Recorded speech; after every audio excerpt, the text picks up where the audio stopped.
Hola, buenas tardes. Mi nombre es Marco Javier Ponzo. Formo parte del equipo de cátedra de Sistema de Información Contable 3, Cátedra 0 de la Universidad Nacional de Río Cuarto. Con los muchachos del equipo de cátedra queríamos repasar un poco lo que consideramos son los aspectos salientes de la represión de los estados contables, los aspectos fundamentales, los aspectos más importantes, y un poco hemos armado este esquema somero, sintético, sobre la base de lo que es el dictado de la materia que hacemos en la Universidad Nacional de Río Cuarto, compatibilizado con lo que es el ejercicio de la profesión, teniendo en cuenta que después de casi 15 años los profesionales tuvimos que volver al ruedo con el tema de la represión de los balances. Dentro de ese marco, entonces, vamos a empezar a hablar, a tratar de manifestarles cuáles consideramos que son los aspectos fundamentales a tener en cuenta para la represión de los estados contables. En este sentido, como primer criterio, como primer aspecto, consideramos que hay que tener en cuenta que la represión de los balances se hace sobre la base de una metodología integral. O sea, la represión de los estados contables es integral. No puedo decir reexpreso una parte de la contabilidad sí y otra no. Ese es uno de los dogmas, uno de los principios de la reexpresión. Los estados contables se ajustan, se reexpresan sobre la base de lo que se llama método integral de ajuste. Un método integral de ajuste que tiene justamente dos objetivos fundamentales. En primer lugar, dejar todos los rubros de los estados contables correctamente expresados a fecha de cierre, tanto los patrimoniales como los de resultados. Y en segundo lugar, determinar cuál es la incidencia de los contextos inestables, los contextos de inestabilidad monetaria en la contabilidad, es decir, determinar el RECPAN del periodo, determinar cuál es la incidencia de la inestabilidad en la contabilidad de la empresa. Vamos con el segundo de los aspectos fundamentales a considerar para la reexpresión de los balances. Este aspecto es la inalterabilidad de los otros principios contables.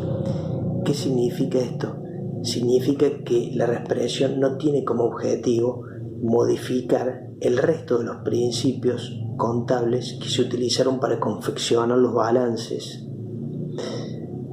La reexpresión no pretende cambiar los criterios de medición utilizados ya por la contabilidad, sino homogeneizar la unidad de medida empleada al aplicar tales criterios. Por eso, por ejemplo, cuando nosotros en un balance tenemos bienes de cambio medidos a costo de adquisición, los tenemos que reexpresar. Y cuando tenemos bienes de cambio medidos a valores corrientes, ya se encuentran correctamente expresados a fecha de cierre. Justamente por eso, porque la reexpresión, la unidad de medida, es independiente del criterio de medición. Por eso, al igual que el criterio de medición, forma parte de un mismo modelo contable. Otro aspecto a considerar, a tener en cuenta que es fundamental, es saber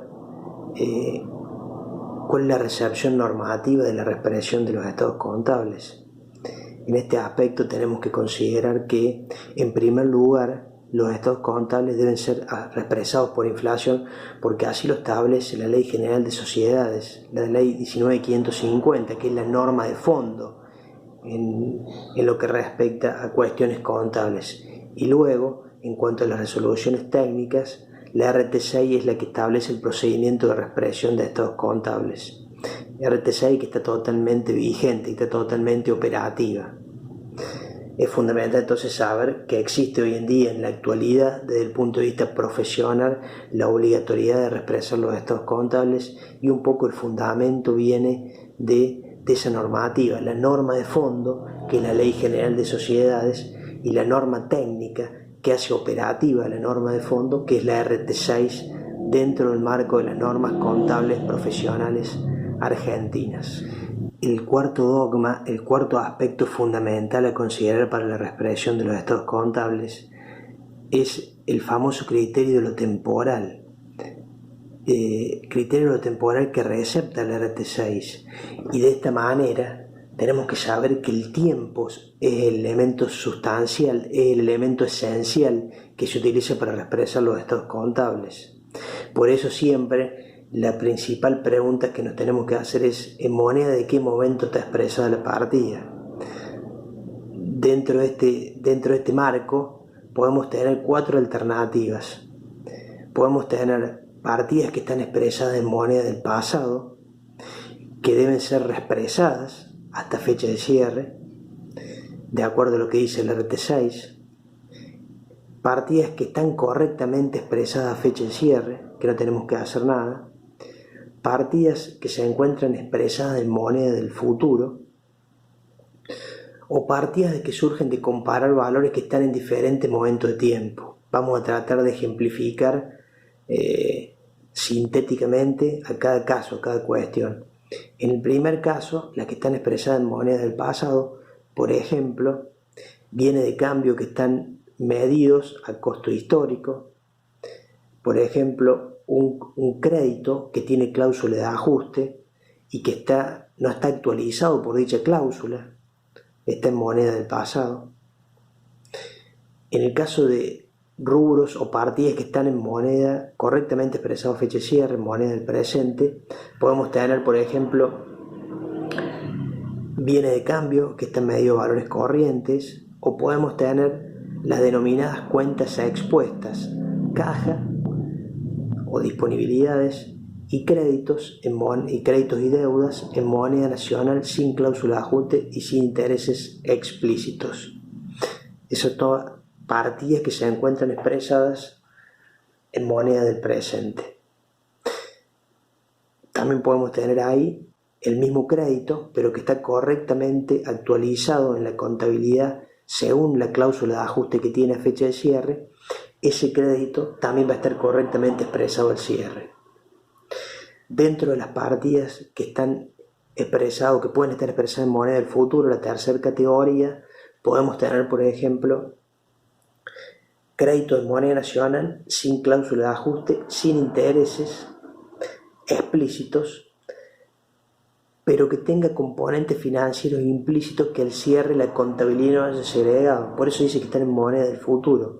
Esos componentes financieros implícitos que la contabilidad no les segregó al crédito hacen que estén expresados en moneda del futuro. Entonces, al fin de la reexpresión, lo que tenemos que hacer es netearlo, netear ese componente financiero implícito para dejarlo correctamente expresado a fecha de cierre al crédito. La cuarta categoría son las partidas que surgen de comparar valores que están en distintos momentos de tiempo, y ahí básicamente tenemos algunas partidas del estado de resultado, como por ejemplo el resultado de tenencia, que surge de comparar un capital final y un capital inicial. Por ello lo que tenemos que hacer es llevar ambos capitales a fecha de cierre y determinar el real resultado de tenencia. Lo mismo pasa con los intereses perdidos, con los intereses ganados, con un resultado por venta de bien de uso. Tenemos que llevar los capitales que se confrontan para determinar el resultado y que están en distintos momentos de tiempo a fecha de cierre para determinar el real resultado. En el caso de los resultados por la venta de un bien de uso, tenemos que llevar el precio de venta al momento de la venta y el costo del bien de uso, es decir, el valor residual, desde el momento que está expresado a fecha de cierre. Entonces, tener en cuenta que los estados contables se reexpresan sobre la base del criterio de lo temporal, donde el tiempo es el elemento sustancial a considerar. El quinto aspecto o cuestión fundamental a tener en cuenta es el RECPAN. ¿Qué es el RECPAN? Un poco es importante conocerlo tanto para los que están ejerciendo ya la profesión, que por ahí se pueden haber olvidado a modo de recordatorio, como para los chicos que están estudiando. ¿Qué es el resultado por exposición al cambio en el poder adquisitivo de la moneda? El resultado es el efecto de los contextos inestables en la contabilidad. El RECPAN surge de la tenencia de activos y pasivos expuestos a la inflación, expuestos en contextos inestables. Básicamente los rubros que lo generan son las disponibilidades, caja y bancos en moneda nacional, y los créditos y las deudas en moneda nacional sin cláusula de ajuste y sin intereses explícitos, es decir, sin intereses que de alguna manera estén explicitados y sean cobertura o pretendan ser una cobertura del crédito en épocas de inflación.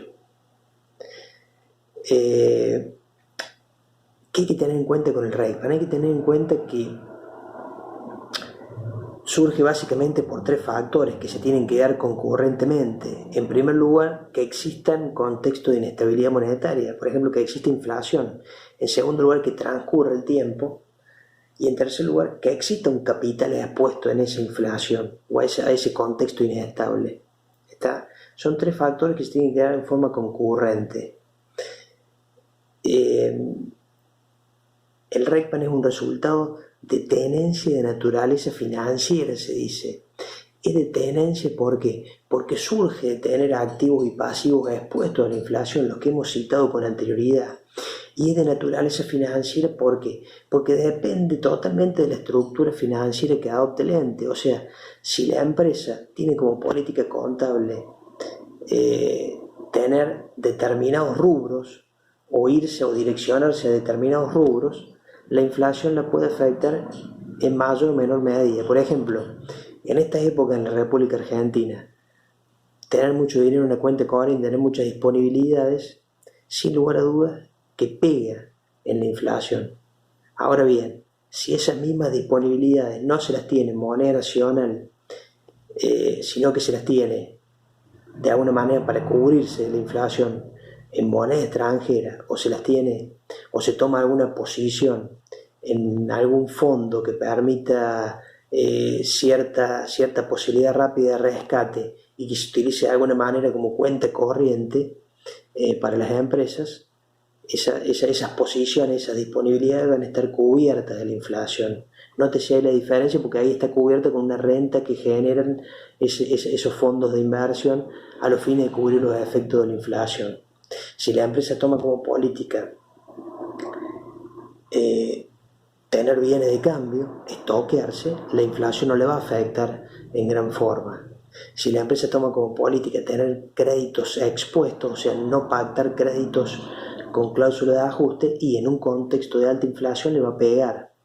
Si por el contrario coloca cláusula de ajuste en los contratos que firma en sus créditos, va a estar cubierta de la inflación. Lo mismo pasa con las deudas, que como sabemos en época de inflación conviene tenerlas de carácter expuestas. Ahora bien, si tomo deudas que están pactadas con cláusula de ajuste, sabemos que ese beneficio no lo voy a tener. O sea, con esto ¿qué quiero decir? Que depende realmente de la estructura financiera de la empresa, de cuál será el carácter, cuál será la cualidad de los activos y pasivos que poseen su estructura financiera. De ahí vamos a tener sin dudas el impacto de los contextos inestables en la contabilidad de la empresa. Quiero también citar un aspecto, una cuestión que es muy importante en la expresión de los balances, y que son los papeles de trabajo. Acá estamos ya con la séptima cuestión, o el séptimo aspecto a considerar, que son los papeles de trabajo. Y esto realmente lo pude ver, digamos, en el ejercicio de la profesión, cuando nos tocó expresar balances después de casi 15 años, donde no había estado operativo el ajuste por inflación. Y aquí podemos apreciar la importancia de contar con buenos papeles de trabajo para la reexpresión. Es fundamental el orden, es fundamental el ordenamiento en lo profesional. Creo que en algún momento Follow Newton manifestó como opinión que sin lugar a dudas que la vuelta a la reexpresión va a traer todo un proceso cultural de tener que ser más detallado en el armado de los papeles de trabajo para poder cumplir con lo que demanda la reexpresión. Por ejemplo, el caso típico son los bienes de uso, donde necesitamos llevar un detalle en cierta manera además de los conceptos de los bienes, porque es útil desde el punto de vista de la gestión y demás, de las fechas de adquisición, se llevaron detalles por tipo de bien de uso, los momentos de la inversión. Es fundamental porque después cuando tenemos que hacer la reexpresión, si no se complica. Entonces, lo mismo pasa con todos los rubros que son de carácter no expuesto y que perduran en el patrimonio, caso típico es el de bienes de uso. Y después tenemos también el tema del capital y las cuentas del patrimonio neto, pero digo, es fundamental contar con buenos papeles de trabajo, y seguro que la vuelta a la reexpresión nos va a traer como desafío eso, empezar a ser buenos en el armado de los papeles de trabajo para poder ser más eficientes en el laburo que tenemos que hacer como profesionales. Eso es por lo menos lo que me ha pasado a mí en esta vuelta a la reexpresión de los estados contables. Es la sensación y la valoración de la importancia de contar con buenos papeles de trabajo para realizar la reexpresión de los estados contables. Otro de los aspectos salientes a conocer a los fines de la reexpresión de los estados contables es la relación que existe entre el RECPAN y la reexpresión de los rubros no expuestos.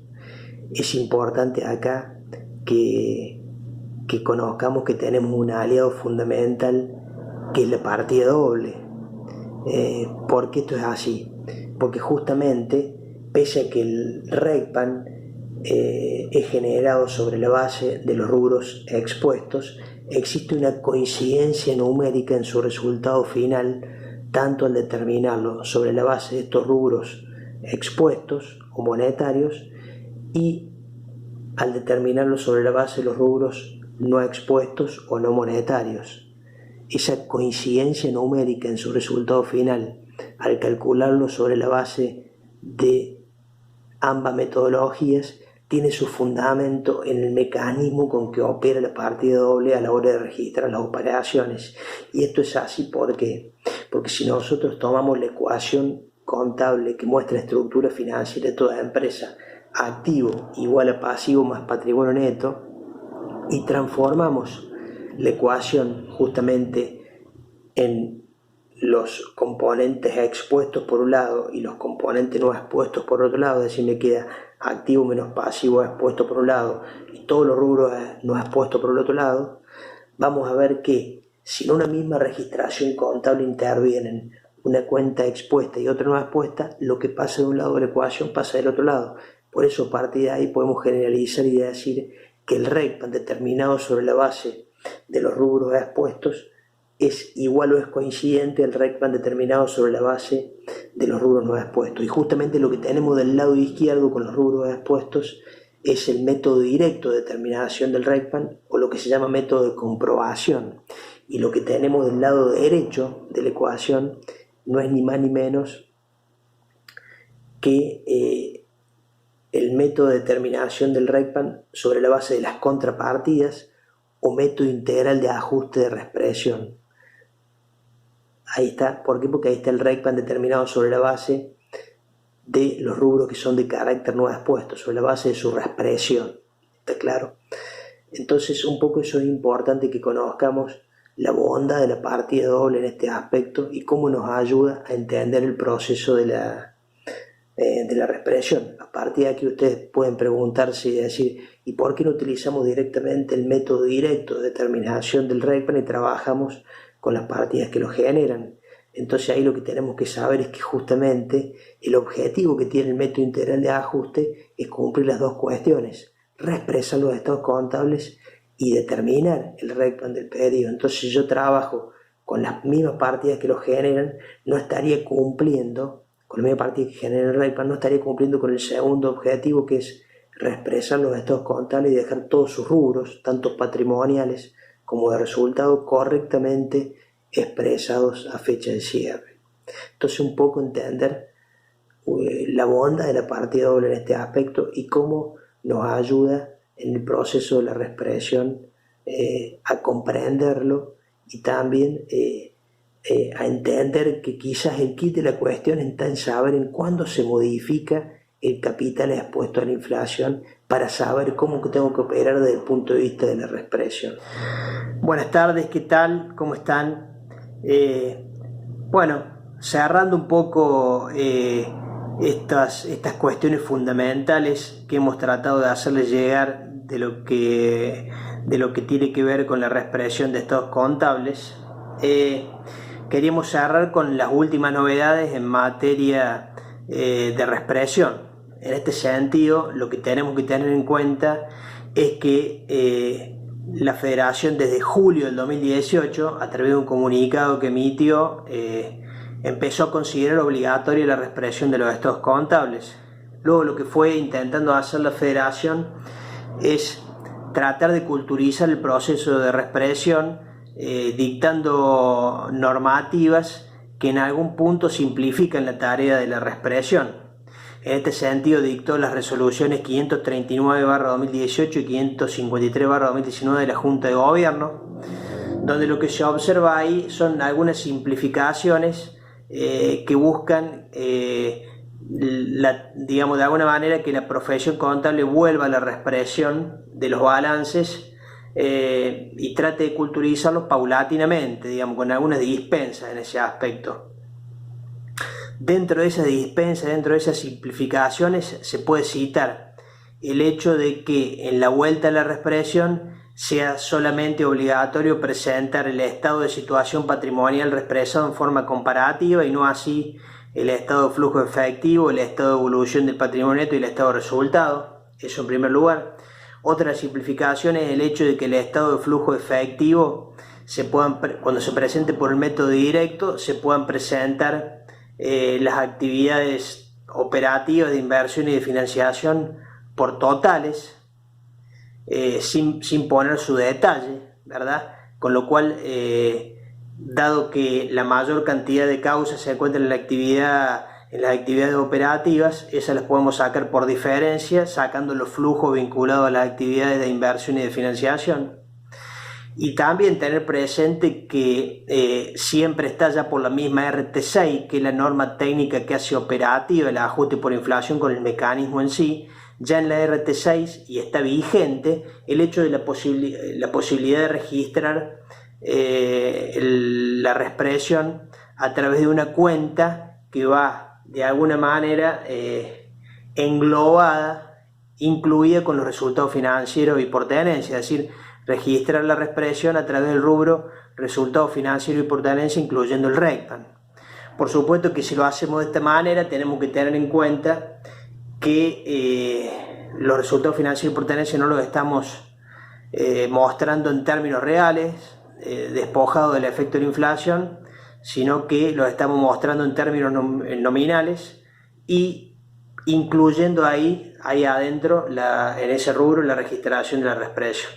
Bueno, lo que les queremos comentar es que consideramos un poco que todas estas cuestiones que hemos mencionado no son para nada taxativas, pero sí lo que intentamos es tratar, como dijimos en un primer momento, de compatibilizar lo que se da en la materia, el equipo de cátedra que integramos, con la realidad del ejercicio profesional y hacerle llegar de alguna manera algunas consideraciones que sirvan tanto en lo académico como en la puesta a punto ya para la realización de la reexpresión en el ejercicio de la actividad profesional.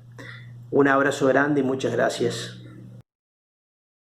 Si tenés alguna duda, envía tu consulta por la plataforma Cial o Evelia o dejando un comentario en este video.